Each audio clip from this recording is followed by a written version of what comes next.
हरे कृष्णा।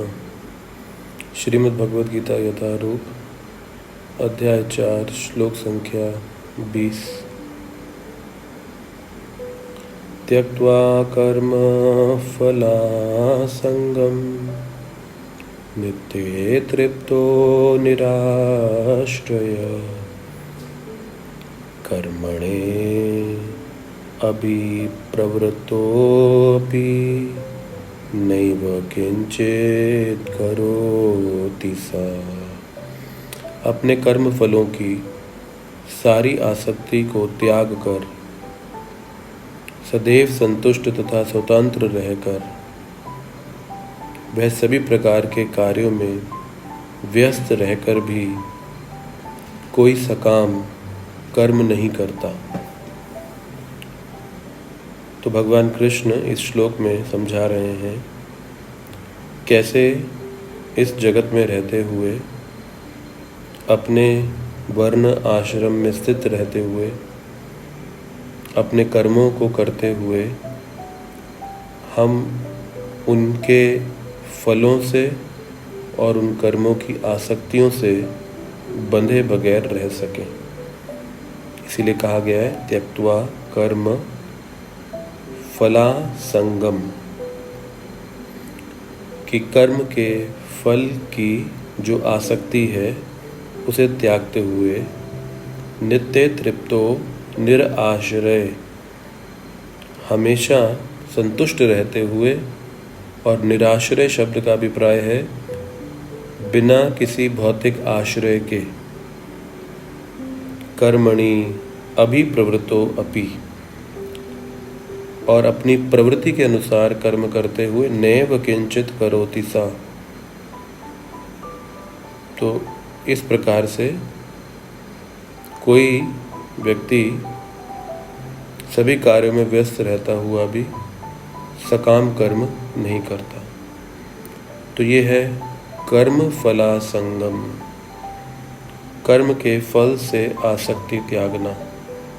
तो यहाँ पर भगवान कर्म से आसक्ति त्यागने की बात नहीं कर रहे हैं, कर्म के फल से आसक्ति त्यागने की बात कर रहे हैं। तो इसका मतलब कर्म करने के लिए हम बाध्य हैं अपनी अपनी प्रवृत्ति के अनुसार।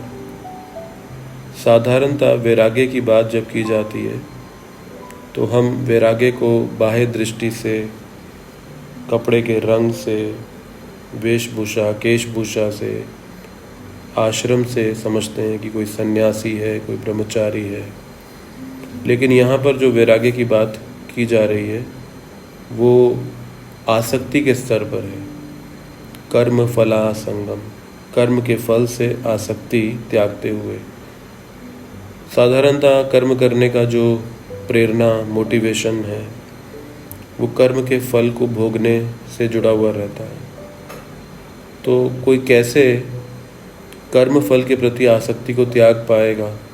इसीलिए कहा गया है नित्य तृप्तो, जो हमेशा अंदर से संतुष्ट है वही कर्म के फल से आसक्ति को त्याग सकता है।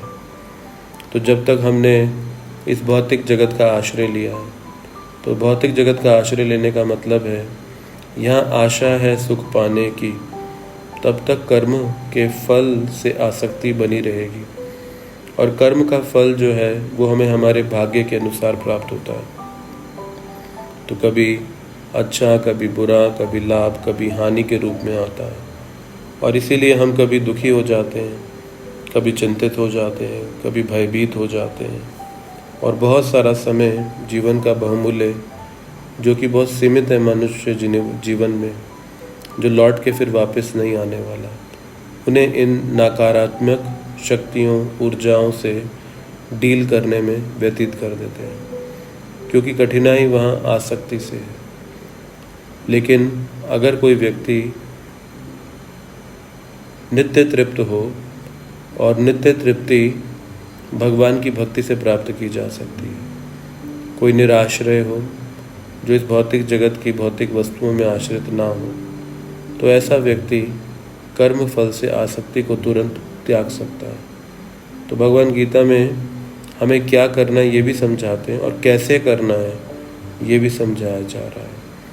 तो जैसे प्रभुपाद जी कहते थे कि एक धनी व्यक्ति जो है वो चाहे किसी भी परिस्थिति में क्यों ना हो, वो संतुष्ट रहेगा पैसे के बल पर।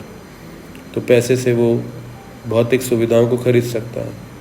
उसी प्रकार से जो भगवान का भक्त है वो धनी व्यक्ति है और वो हमेशा संतुष्ट रहेगा, चाहे सुख हो, चाहे दुख हो, चाहे इस बाह्य जगत में परिस्थितियाँ किस भी प्रकार से क्यों ना हो।